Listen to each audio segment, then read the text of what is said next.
காங்கிரஸ் கட்சியோட அடிநாதம் காமராஜர். ஓகே. திமுக சவுத்துல ஜெயிக்கிறதுக்கு மிக முக்கியமான காரணமே காங்கிரஸ் தான்.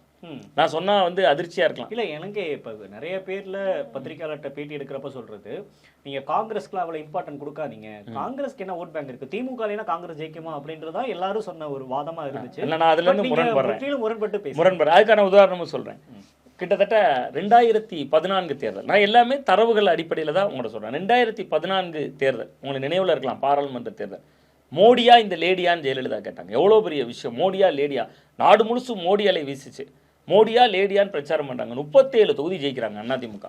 2 தொகுதி மட்டும் மாறி வந்துருது எதிர்கட்சிகளுக்கு. அது ரெண்டுமே பிஜேபி. திமுக 39 தொகுதியிலையும் தோத்து போகுது. ஒன்று கன்னியாகுமரியில் பொன் ராதாகிருஷ்ணன் ஜெயிக்கிறார், இன்னொன்று தருமபுரியில் பாஜக அலையன்ஸில் இருந்த அன்புமணி ராமதாஸ் அவர்கள் ஜெயிக்கிறாங்க. அந்த 2014 தொகுதி முடிவில் திமுக கன்னியாகுமரியில் டெபாசிட் இழக்குது. அதிமுக 2வது இடம் வராங்க. அப்போ உங்களுக்கு சவுத்தில் திமுக காங்கிரஸ் என்கிற ஒரு அலையன்ஸ் ஃபார்ம் ஆகும்போது தான் மைனாரிட்டி சொட்டு திமுகவுக்கே விழுது. Okay okay. நீங்கள் இப்போ திமுக காங்கிரஸ் இல்லாமல் தேர்தலை சந்திச்சா, எப்படி அதிமுக பிஜேபி இல்லாமல் தேர்தலை சந்திச்சா ஹிந்துஸ் ஓட்டு உங்களுக்கு உடைந்து திமுகக்கு கை கொடுக்குதோ, அது மாதிரி காங்கிரஸ் இல்லாமல் திமுக தேர்தலை சந்திச்சா சிறுபான்மையினர் ஓட்டு உடையும். ஓகே. அதுக்கு ஓட் பேங்க் இருக்கானா?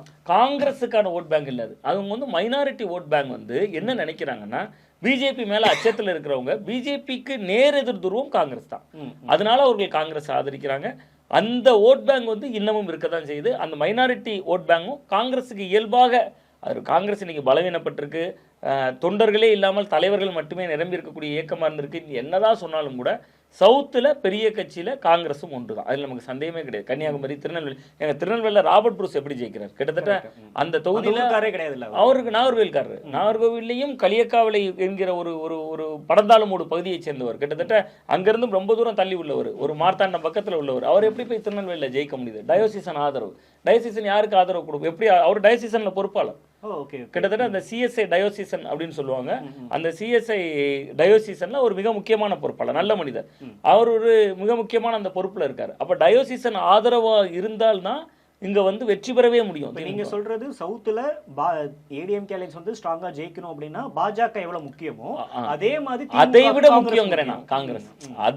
அது முக்கியம். அதை விட திமுக ஜெயிக்கிறேன்னா காங்கிரஸ் முக்கியம்.